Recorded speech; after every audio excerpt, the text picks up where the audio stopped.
Let me tell you something, kid.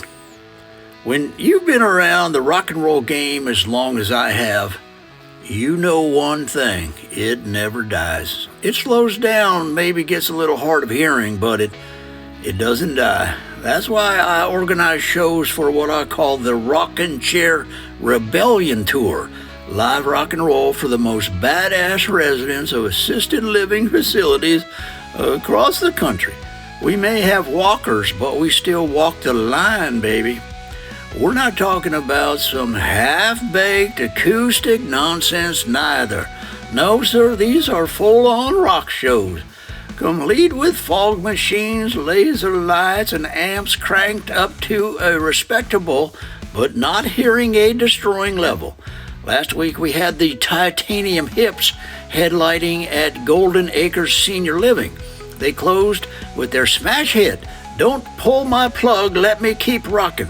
And let me tell you, the crowd, they went wild, well, mildly wild, mostly some spirited toe tapping, and one guy doing air guitar in his recliner, but still. Now, I won't lie to you, putting these shows on is a logistical nightmare.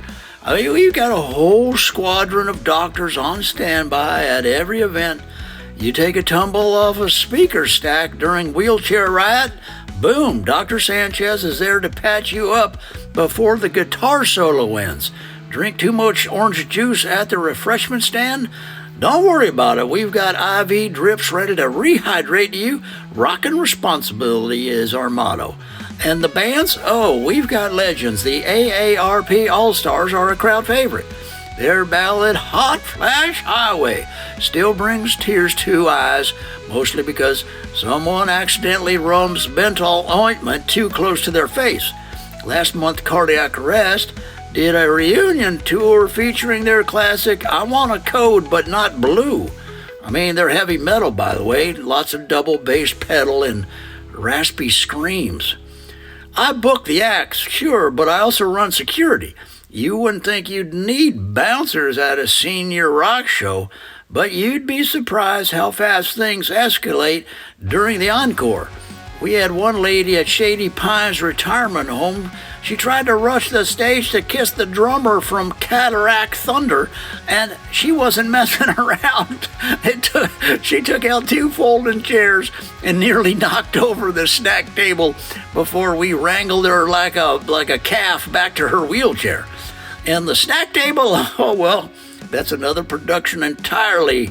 You gotta have plenty of orange jello, unsalted pretzels, and decaf coffee, or there'll be mutiny before the opening act finishes tuning up. One time I tried to introduce artisanal hummus into the lineup, and I thought the Tapioca Twins were going to riot. Never again, folks. We even have a merch table. It's a big draw. Last week at the Metal Lark Care Center, we sold out of Hearing Aid Heroes t-shirts in 15 minutes. Their slogan, crank it up, but not too much. The seniors love it. I think it's the blend of rebellion and practicality. Of course, it's not all smooth sailing. We had to cancel a show last year because the pacemaker prophets got into a fistfight during sound check over whether to play Achy Breaky Hips or the Ballad of Bingo Night. Those guys are crazy. That's rock and roll for you.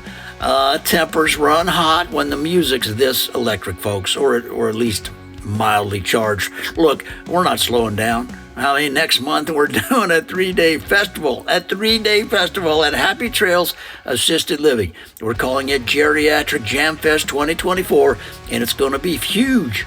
We've got the Rolling Bones, Medicare Mayhem, and a hologram of Jerry Garcia's favorite recliner. They're all going to be there. I've already booked extra oxygen tanks and 2 cardiologists. It's going to be a madhouse.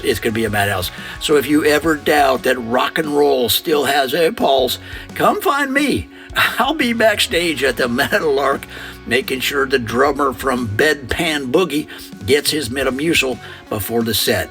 Because as long as there's a shred of rebellion in these old bones, the show must rock on.